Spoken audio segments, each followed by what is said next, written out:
ओम नमः सिद्धेभ्यः ओम नमः सिद्धेभ्यः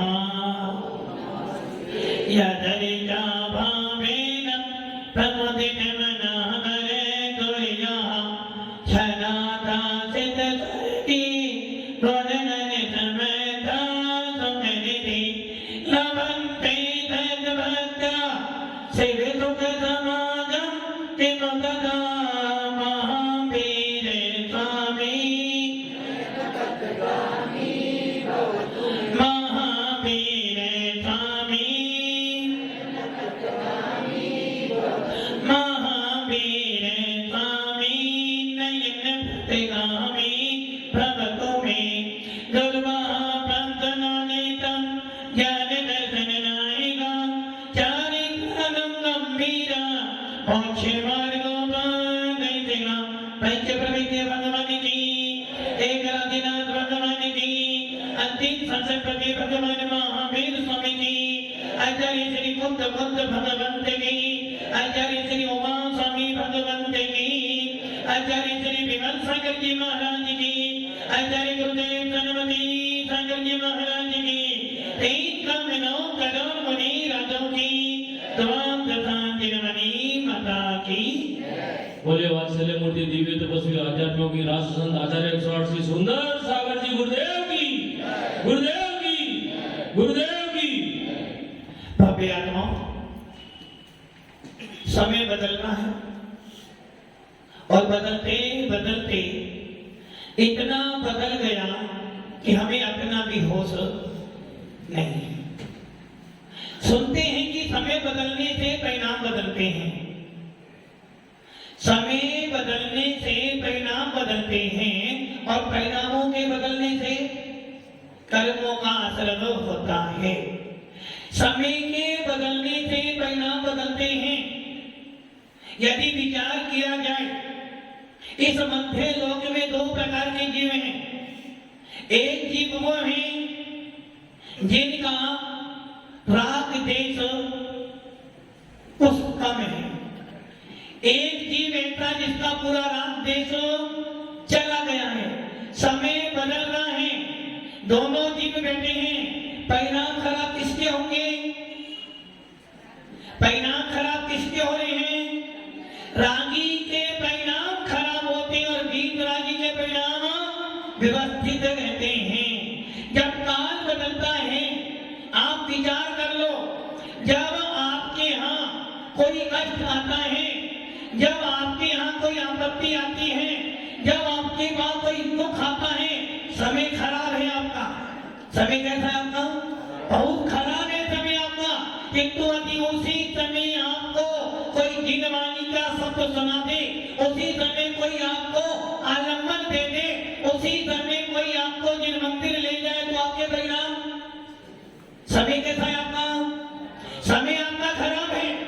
आपके ऊपर दुख के बादल मंडरा रहे हैं, आपको पता है सामने दुख आने वाला है, और उसी समय आपने क्या किया? उसी क्षण आपने क्या किया?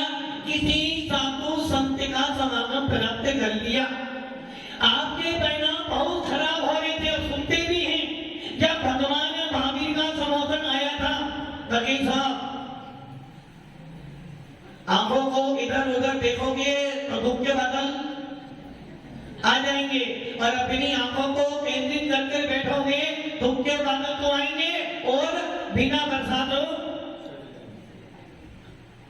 जब भगवान महावीर का संबोधन आता है, या जब जब तीर्थंकरों का संबोधन आता है, और सुनते हैं कि संबोधन लगा हुआ था, 2 राजा आपस में अपना पैर बांधे हुए भाग रहे थे। भागते भागते कहां पर आ गए? समोसरण में आ गए। और जैसे ही समोसरण में बैठे, दोनों ही राजा सामने बैठे हैं और धीराधिदेव वीतराग मुद्रा का अवलोकन कर रहे हैं। किंतु हम आपस का बैर, क्या वो बैर का बैर तो है। समय तो खराब था, किंतु समय अब समय कौन सा आ गया? अब वो समय आ गया जिस समय में आप वीतराग मुद्रा के सामने बैठे हुए हो, अंदर में कथाएं चल रही है, किंतु बाहर ये नेत्रदेव की वाणी सुनते सुनते आपका बैर क्या हो गया? बैर कम नहीं हुआ, बैर तो है, किंतु उतने क्षण के लिए उस वीतराग देवता को सुन रहे थे, उतनी देर के लिए आपके भावों में उस व्यक्ति के प्रति राग देश के भाव नहीं आए। और जैसे ही समुद्र से बाहर निकले क्या हो गया? परिणाम खराब हुए, काल बदल गया, काल बदल गया। जिस काल में आप जिनेन्द्र देव की वाणी सुन रहे थे, आपको शुभ काल शुभ निमित्त मिला था, और जिस समय आप समुद्र से बाहर आए, आपके परिणाम कैसे बन गए? उसको जैसे ही देखा आपके क्रोध के भाव, ये सारा खेल। और सुन रहे हो, देखते हो वीतराग मुद्रा का प्रभाव कि जब समूह में जाते हो तो उसमें 12 प्रकार की सभाएं होती हैं, और उन 12 प्रकार की सभा में लगा भैया आपका नंबर था नहीं था। यही कारण है जब दुख के बादल आते हैं तो अच्छी चीज को भुला देते हो। सुनील भाई आपका नंबर था, कैसे मालूम पड़ा कि आपका नंबर वहां पर था? मैंने पूछा, जब समोसन लगता है 12 सभाएं होती हैं, क्या उन 12 सभाओं में आपका कहीं नंबर आता है क्या? कहां था? मनुष्य में। आप मनुष्य हो, चलो कम से कम ये तो बोध हो रहा कि हम मनुष्य तो हैं, वरना इस पंचम काल में इंसान के पास मरने का भी समय नहीं है। भव्य आत्माओं, उस समोसन में 12 सभाएं होती हैं, और 12 सभाओं के अंदर अंतिम कोठा किसका होता है? अंतिम कोठा किसका है? अब तुम्हारा कोठा कौन सा है? Second last. मतलब कि भगवान ने भी कम से कम आपकी इज्जत रखी, भैया कोठे तो 12 ही हैं। पहला कोठा उनका है जिनका पासपोर्ट बन चुका है। यदि मोक्ष की यात्रा करनी है तो पासपोर्ट, वीजा चाहिए, और वो वीजा क्या है?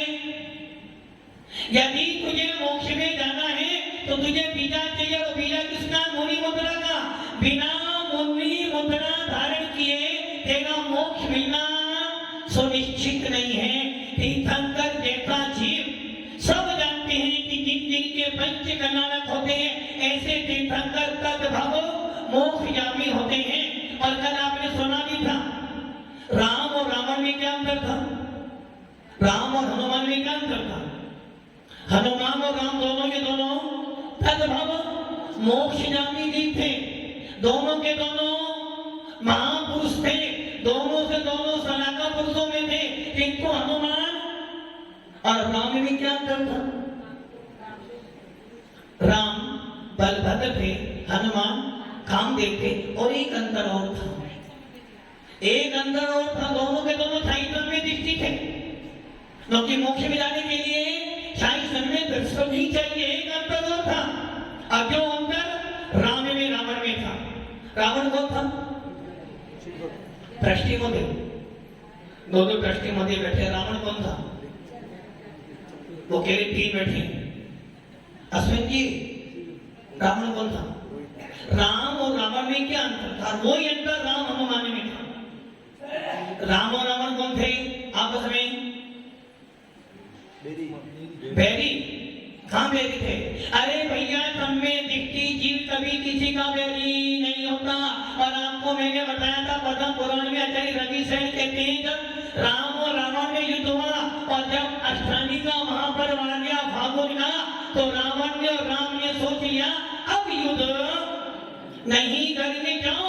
सब में दिखती जीव इतनी कसाई नहीं बांधता कि धर्म के दिनों में भी युद्ध करे, क्योंकि सब में दिखती जीव का लक्ष्य रहता है कि संकल्प हिंसा ना करो, हिंसा को करूंगा,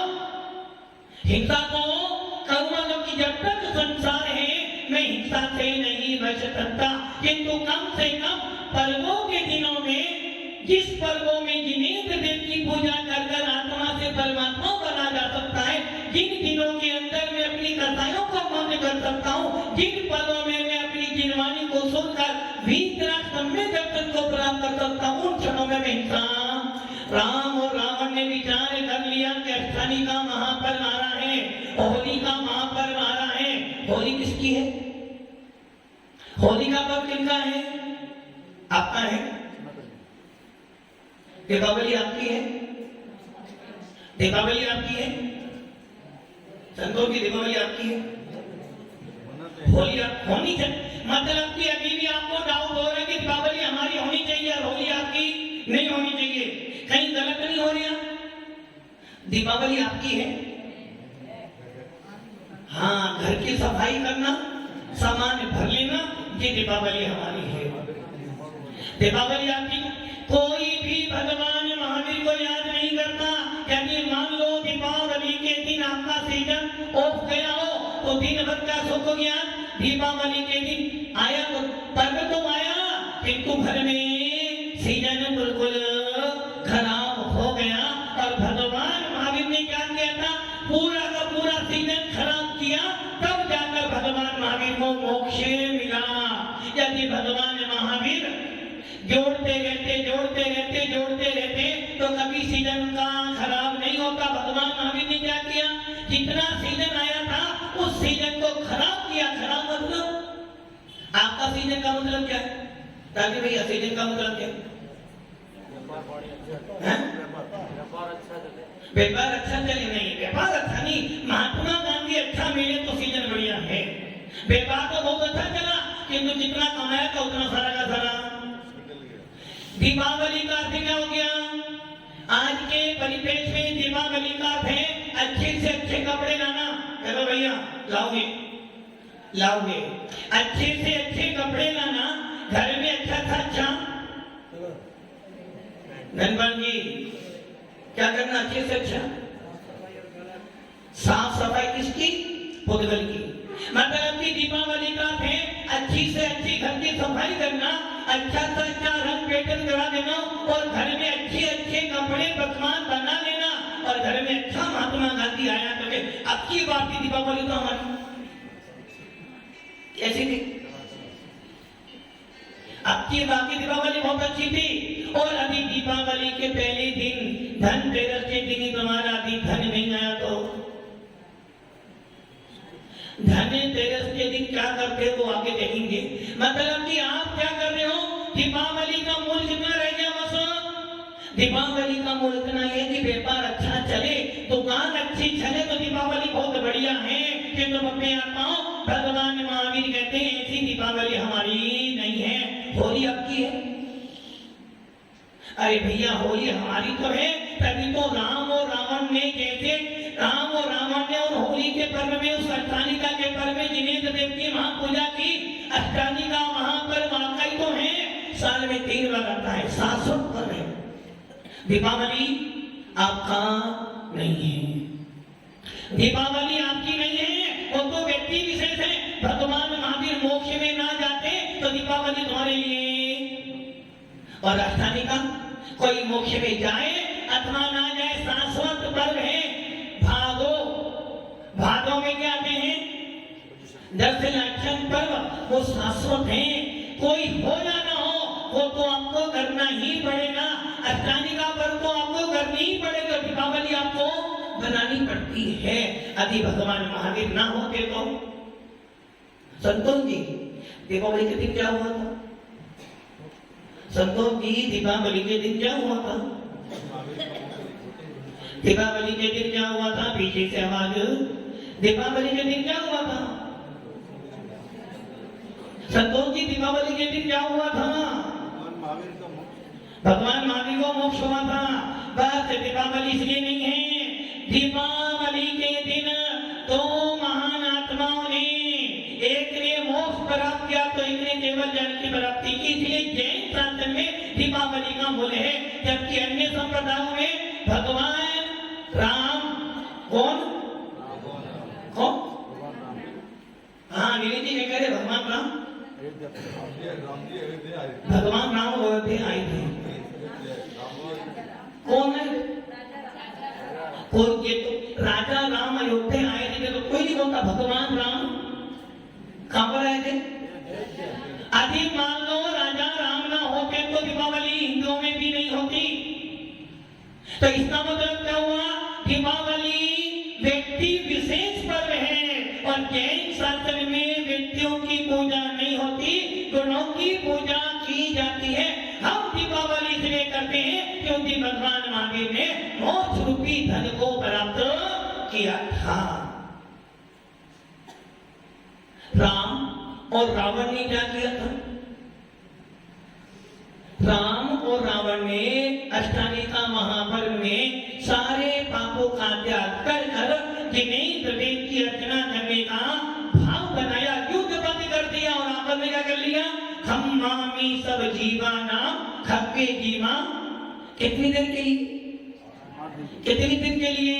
मात्र 8 दिन। 8 दिन के बाद 8 दिन, इन 8 दिन में तू और मैं और तू मेरे यहाँ आ सकता हूँ, मैं तेरे यहाँ जा सकता हूँ, तो 9वें दिन यदि मेरे यहाँ आएगा तो, यदि 9वें दिन मेरे यहाँ आएगा तो छोड़ूंगा नहीं, और 8 दिन मेरे यहाँ आएगा तो खाना भी खिलाऊंगा। हम लोग क्या करते हैं? अब समूह शरण में जब दोनों समूह शरण की 12 सभाओं में 11वां कोठा मनुष्य का, 12वां कोठा किसका है? तीरंजों का। अब उस कोठे के अंदर कौन बैठा है? यदि मान लो इस शेर इस द्वार पे बैठ जाए, एक गेट पर शेर बैठा है और इधर हाथी बैठ जाए, बोलो आप क्या करोगे? और बीचों बीच में महाराज जी बैठे हो, क्या करोगे? कल्पना करो। समूह शरण में क्या होता है? बीचों बीच में 3 कटनी पर कौन बैठे हैं? पहली कटनी पर कौन है? पहली कटनी पर कौन है? पहली कटनी पर सर्वांग यक्ष धर्म चक्र को लेकर खड़ा हुआ है। दूसरी कटनी पर 8 महाभुजाएं खड़ी हैं और उसी कटनी पर 64 चमक होने वाले 32 यक्षेंद्र खड़े हैं। और अंतिम कटनी पर कौन है? एक दिव्य सिंहासन, सिंहासन के ऊपर कमल, कमल से अधर भगवान वीतरा मुद्रा को लेकर बैठे हैं। चारों तरफ 12 सभाएं बैठी हैं। मान लो इस स्थान पर बीचों बीच में महाराज बैठे हैं, एक तरफ शेर बैठा है, एक तरफ हाथी बैठा, बोलो क्या करोगे? पवन जी क्या करोगे? क्या करें? आप भागोगे, अंदर नहीं हो, आप उस गेट पे खड़े हो, वहां शेर बैठा हुआ, महाराज जी अंदर बैठे, बोलो क्या करोगे आप? हाथी वाले रास्ते पर भी शेर का बच्चा बैठा हुआ है। तो आप ये सोच लो कि मुनिराज के पास भी वो शेर भी बैठा होता है, तो उसके बाद भी मुनिराज तो भयभीत नहीं है। मुनिराज भयभीत तो नहीं है, उन्हें पता भैया मरना तो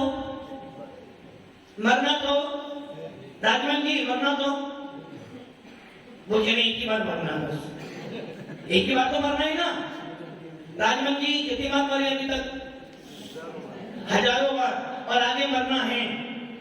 मतलब कि अभी भी बहुत, अभी भी कह दो आगे मरना ही। अरे जैन को मिलकर के बोलो महाराज हम मरण नहीं करना, हमको निर्माण करना है। मुनिराज जो होते हैं, अभी मान लो मुनिराज विहार कर रहे हो, रास्ते में मालूम पड़े कि बहुत लड़ाई हो रही है, बताओ महाराज क्या करेंगे? रास्ता बदलेंगे या नहीं बदलेंगे? बोलो। क्या मुनिराज के सामने क्यों नहीं मारने आ जाए, उन्हें डर लगेगा क्या? नहीं। और आपको मुनि महाराज को भी डर लगेगा। डर क्या लगेगा? मेरी जान जाए, ये डर नहीं। यदि इस व्यक्ति ने मेरा हाथ काट दिया तो मैं संयम का पालन, उनको भय भी इस बात का नहीं कि मेरी जान जाएगा, उनको भय है यदि इस व्यक्ति ने मुझे मार दिया और रथ बना कर दिया तो मेरा चारित्र टूट जाएगा। मुनिराज चारित्र की रक्षा करते हैं, शरीर की रक्षा नहीं करते। और आप लोग क्या करते हो? चारित्र जाए तो जाए, किंतु उत्पन्न नहीं जाना चाहिए। जिस समय घर में आग लग जाए, बोलो क्या करोगे? सुन भैया, घर में आग लग गई क्या करोगे? लगेगी नहीं? मान लो लग गया तो क्या करोगे? क्या करोगे? आग बुझाओगे या अपने आप को बचाओगे? अपने आप को बचाओगे। अच्छा, अपने आप को बचाओगे, पहले सोना चांदी बचाओगे? अपने आप को ही बचाना पड़ेगा। सोच लो, जब भी घर में आग लगती सबसे पहले क्या करते हो? मोटा मोटा महंगा सामान जब भी घर में आग लगेगी या तुम्हें घर से भागना हो तो सबसे पहले क्या करोगे? कीमती वस्तु जेब में रखकर भागोगे। वैसे ही मुनिराज क्या करते हैं? मुनिराज भी सोचते हैं भैया तन किसका है, पुद्गल का है, आत्मा किसकी है, शाश्वत है, किंतु चारित्र का पालन शरीर से करना है। यदि शरीर जाता है तो जाए, किंतु चारित्र नहीं जाना चाहिए। बस समूह शरण में 12 सभाओं में वो शेर और हाथी भी बैठा हुआ है, बिल्ली चूहा भी बैठी है, किंतु पैर को छोड़ देते हैं। किंतु जैसे ही समूह शरण से बाहर आते हैं उनका पैर फिर शुरू हो जाता है। इसका मतलब क्या है? इसका मतलब परिणामों की मतलब कि योग के निमित्त मिलने पर परिणाम अच्छे भी बनते हैं और योग निमित्त ना मिलने पर अच्छे परिणाम भी खराब हो जाते। जिनके परिणामों में स्थिरता नहीं होती है, जिनके परिणामों ढीले पोले होते, उनके परिणाम बदलते रहते। और यही कारण है कि पंचम काल में और चतुर्थ काल में अंतर क्या है? चतुर्थ काल में तीर्थंकरों का समोषण पाया जाता है। अभी आप लोगों ने इंद्रभग विधान किया था ना, उसमें क्या आया था? विदेश क्षेत्र में क्या होता है? अश्विन जी भैया, विदेश क्षेत्र में क्या होता है?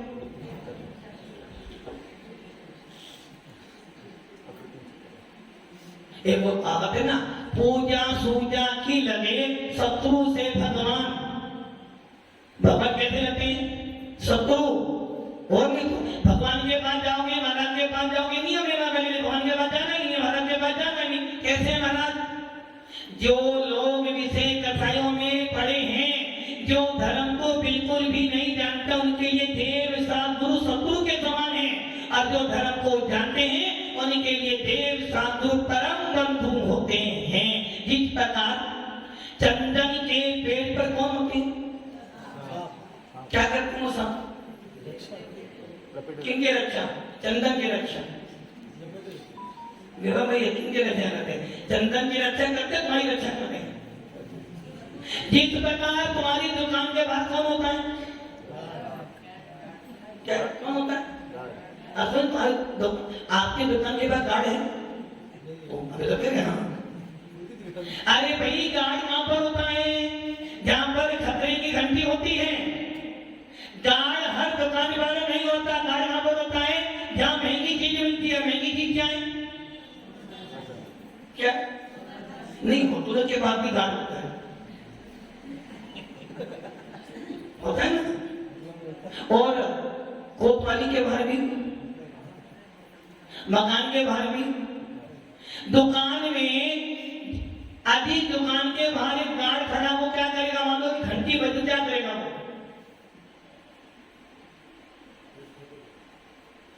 दुकान के बाहर एक गार्ड क्या करेगा? किसकी सुरक्षा के लिए? वो गोल्ड की सुरक्षा के लिए। बाबा सबसे पहले आपकी सुरक्षा के लिए खड़ा हो। इसलिए समूह शरण में जब तुम जाते हो तो मुझे ध्यान रख लेना, परिणामों की ढील कौन किनकी होती है? जिनके मन में स्थिरता नहीं होती, उनके परिणाम बदलते रहते हैं। निमित्त काम करता है किन जीवों के लिए? जिनके परिणाम स्थिर नहीं होते। और यही कारण है पहला गुण स्थान, दूसरा गुण स्थान और तीसरा गुण स्थान। ये तीनों गुण स्थान कैसे हैं? कैसे हैं? पहला दूसरा सब कैसा है? पहला गुण स्थान मिथ्यात्व का है। यदि मिथ्यात्व का निमित्त मिला तो तुम्हारे परिणाम तुरंत बदलेंगे। इसलिए तो मैंने कहा कि चतुर्थ काल और पंचम काल में सबसे बड़ा अंतर क्या है?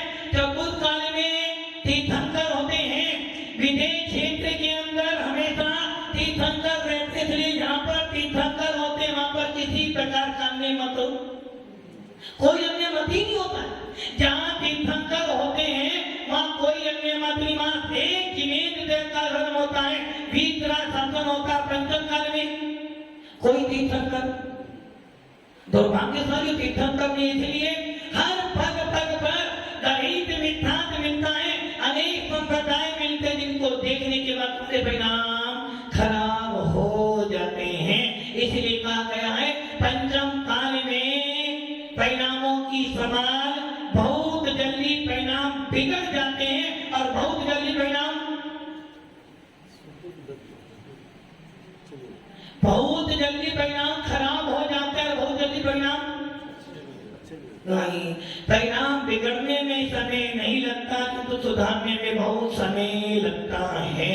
भव्य आत्माओं, यही कारण है कि इस पंचम काल में जब समय बदलता है तो हमारे परिणाम तुरंत बदल जाते हैं, और जब परिणाम बदलते हैं तो कर्म ऐसे फल देते हैं, ऐसे फल देते हैं कि पता भी नहीं चलता है। अभी आप समझ रहे थे ना, दुख हो सुख, सब में ये दृष्टि जीव सुख हो या दुख हो कभी भी उसको अपना नहीं मानता है। और यही कारण है कि उमा स्वामी भगवत अपने दूसरे अध्याय के अंदर तीसरे सूत्र में कह रही औपसमी चारित्र सम्यक चारित्रे औपसमी भाव का औपसमी सम्यक और चारित यदि तेरे पास औपसमिक भाव है, वो क्या करेगा?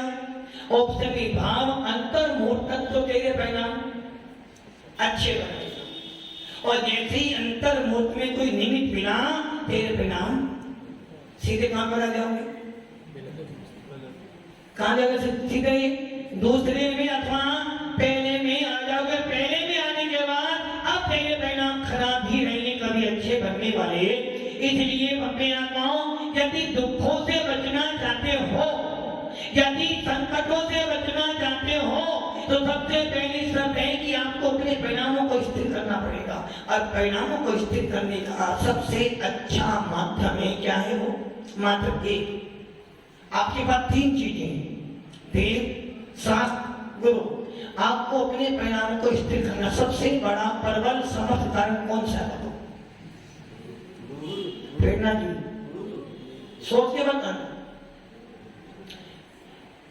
आपके परिणामों को सुधारने में तीन कारण है, देव, शास्त्र, गुरु। और पढ़ते हो सभी मुद्रा दृष्टि नाता। जिनवानी पढ़ने से क्या होता है? जिनवानी पढ़ने से परिणाम अच्छे होते हैं। और तीसरा है गुरु। अब इन तीनों में से समर्थ कारण कौन सा? सोच लो। जिन्हें देव नहीं है, गुरु तो तुम्हें अर्थ में मिलने वाले नहीं। जिन्हें देव तीनों में से समर्थ कारण कौन सा है? इन तीनों में से समर्थ कारण गुरु ही है, क्योंकि गुरु के बाद वीतरागता भी है, गुरु के बाद जिनवानी भी, और गुरु के बाद में गुरु बना भी। अर्थात रत्नत्रय की तीनों की एकता यदि किसी के बाद मिलेगी तो वो होगा गुरु। गुरु से सम्यक दर्शन भी हो सकता है, गुरु से आपको सम्यक ज्ञान भी मिल सकता है, गुरु से सम्यक चारित्र भी मिल सकता है। यही कारण है मोक्ष का स्वामी कौन है?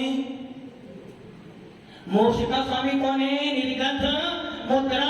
इसलिए मैंने बोला था ना, यदि मोक्ष में जाने का पासपोर्ट का है मुनि मुद्रा, यदि तेरा वीजा मुनि मुद्रा का है, तुझे मोक्ष मिल जाएगा। और मुनि मुद्रा के साथ में आईडी प्रूफ क्या? सम्यक दर्शन। यदि सम्यक दर्शन पूर्वक वीजा है, आईडी प्रूफ सही तेरा वीजा है, तो तू विदेश जा सकता है। वैसे ही सम्यक दर्शन पूर्वक यदि तेरी मुनि मुद्रा है, यदि कथाओं की ममता पूर्वक तेरी मुनि मुद्रा है, तो तुझे मोक्ष में जाने से कोई भी रोक। चर्चा चल रही थी सम्यक दर्शन प्राप्त करना है, और दुखों से। अच्छा, दुखी क्यों होते हो? दुख आता क्यों आपके पास? सुन रहे थे ना, दुख में घबराना नहीं। आखिर दुख आया क्यों? दुख के मूल तीन कारण। पहला कारण गलत मानता है।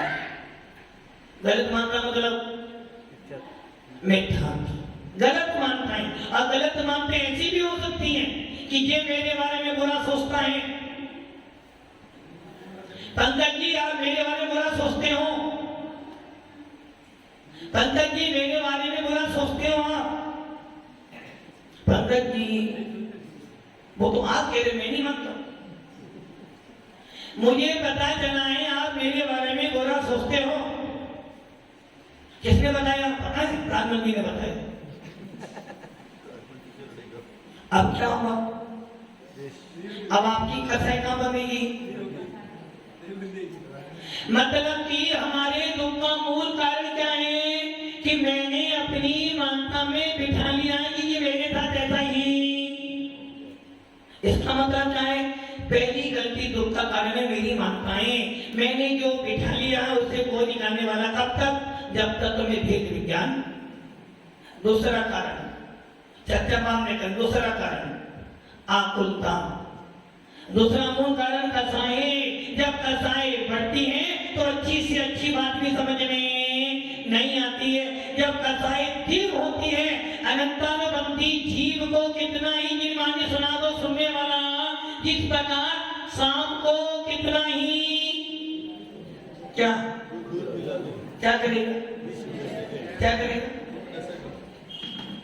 क्या करेगी नहीं, सांप को कितना ही दूध पिलो, क्या करेगा वो, डंक मारने में आफत नहीं है, किंतु झेर निकालेगा। डंक मारे कोई हानि नहीं, किंतु डंक के अंदर झेर नहीं होना चाहिए। उसी प्रकार सांप को कितना ही दूध पिलाना उसको झेरी बनाएगा, वैसे ही मिथ्या दृष्टि जीव को कितनी ही जनवाणी सुना लेना उसकी आकुलता। उसी प्रकार सातवाड़ा वालों को कितनी जनवाणी सुना दो, गुलिस्तान दो, कौन सा रहेगा? मतलब कि अपने आप को आप साबित कर रहे हो, प्रूफ दे रहे हो। आईटी ग्रुप में लिख दिया गुलिस्तान को, आदि तीर्थंकर महावीर भी आएगा गुलिस्तान बदलने वाला, क्योंकि तो आपको पता है कि पंचकाम में मोक्ष है नहीं, अब स्वर्ग आपको जाना नहीं, तो हाँ जी मोक्ष है नहीं, और स्वर्ग में क्योंकि स्वर्ग में कोई काम है नहीं, इसलिए आना चाहिए कार्य ना सात बड़ाई पूर्व कोटि का। तो क्या हो गया, मिथ्या दृष्टि जीव को जिनवानी ना सुहाए, क्या करे, या उनके जागरण पड़े या उनके घर को। जिस प्रकार सांप दूध पीने के बाद भी अपना दंत मारता है झेल पूर्वक, वैसे ही मिथ्या दृष्टि जीव को कितनी ही जिनवानी सुना लेना कोई असर पड़ने वाला नहीं। क्यों? क्योंकि कसाई तीव्र है। इसलिए पहली दुख का कारण है गलत मानता है। मम्मी जी मेरे बारे में गलती सोचती हैं। अब मम्मी कितना ही अच्छा कर ले, मम्मी जी कितना ही अच्छा कर ले, फिर भी हमारी सोच बदलने वाली। मम्मी जी ने एक बार काटा, दो बार काटा, तीन बार काटा, चौथी बार पेरेंट से बोलेगी भी ना, देखिए क्या अभी तो पेरेंट से बोलते कि अंदर तो पहले दुख का कारण है गलत मानता है। नंबर 2 कसाईयों की तीव्रता। कसाई जब बढ़ती है तो अच्छी अच्छी बात समझ में नहीं आती। और तीसरा कारण, मेन कारण, तीसरा कारण है इच्छाओं की कोई सीमा ना होना। इच्छाएं इतनी बढ़ चुकी हैं, जब इच्छाएं पूरी नहीं होती हैं तो दुख अपने आप आता है। कि तो सम्य दृष्टि जीव, इसलिए उमा स्वामी कह रहे भैया मोक्ष में जाना है, आईडी गुरु प्राप्त करना है तो उपसेवी सम्य दर्शन प्राप्त कर ले। एक बार तुझे यदि उपसेवी सम्य दर्शन प्राप्त कर ले अंतर मूर्ति के लिए, तो समझेगा तेरी अनंतानुबंधी कसाई का उदय को कितनी देर के लिए, एक अंतर मुहूर्त के लिए तेरी अनंतानुबंधी कसाई का उदय नहीं होगा। और उस एक अंतर मुहूर्त में तुझे परमिट मिल जाएगा कि अब तुझे मोक्ष में तो जाना है। इसलिए भव्य आत्माओं, दुख आता कब है, दुख और सुख दोनों कर्म है। किंतु भगवान महावीर के शासन में कुंद कौन स्वामी कहते हैं सुख, कैसा सुख, आत्मीय सुख जो आएगा वो बिना कर्मों से आएगा। आत्मीय सुख जो आएगा आत्मा के अंदर से आएगा। इसलिए आत्मीय सुख को प्राप्त करने का पुरुषार्थ करो। राम और रावण में क्या अंतर था? राम भूमि गोचरी थे, रावण विद्याधर थे। राम हनुमान में क्या अंतर था? राम भूमि गोचरी थे और हनुमान विद्याधर थे। भव्य आत्माओं, अब आप ये सोच लो, जिस रावण के पास में सोने की लंका हो, जिसके पास देवी देवता हो और जो विद्याधर हो, विद्याओं का स्वामी हो, ऐसे रावण को भी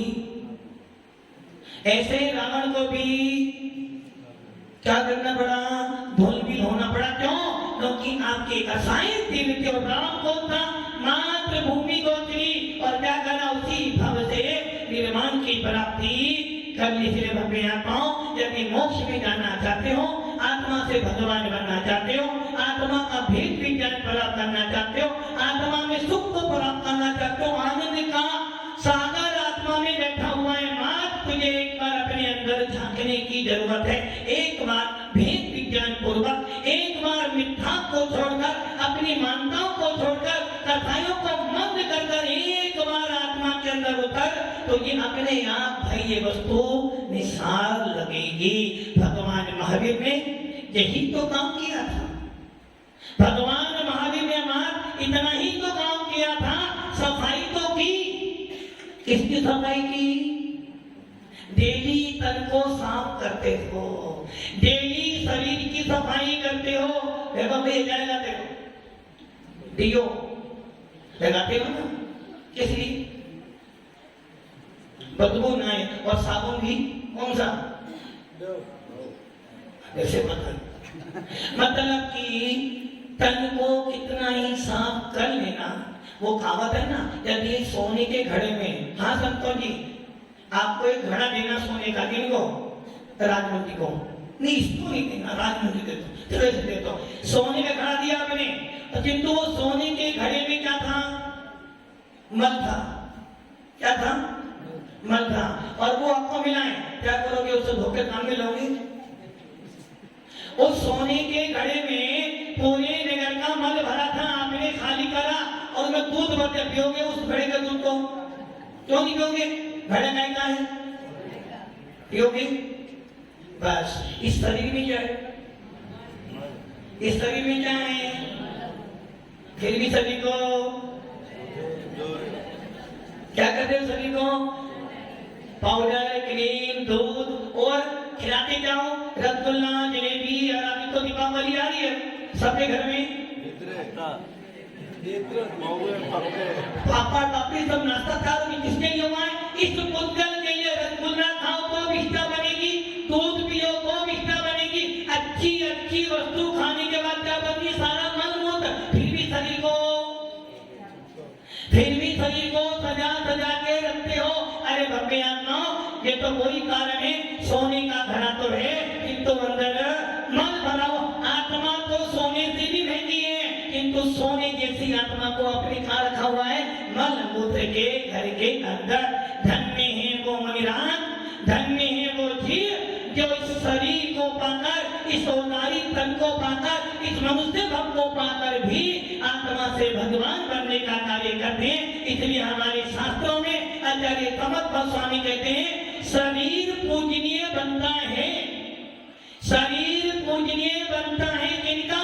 जिन्होंने रत्न धारण किया है। शरीर पूजनीय बनता है उनका जो समाधि वर्ण कर लेते हैं। और शरीर पूजनीय बनता है भगवान महावीर जैसे तीर्थंकरों का। इसलिए भव्य आत्माओं, शरीर मिला है, विष्ठा का घर है। इसको सुख दुख से निकालकर आत्मा को भगवान बनाने का पुरुषार्थ करो। ओम नमः सिद्धेभ्यो।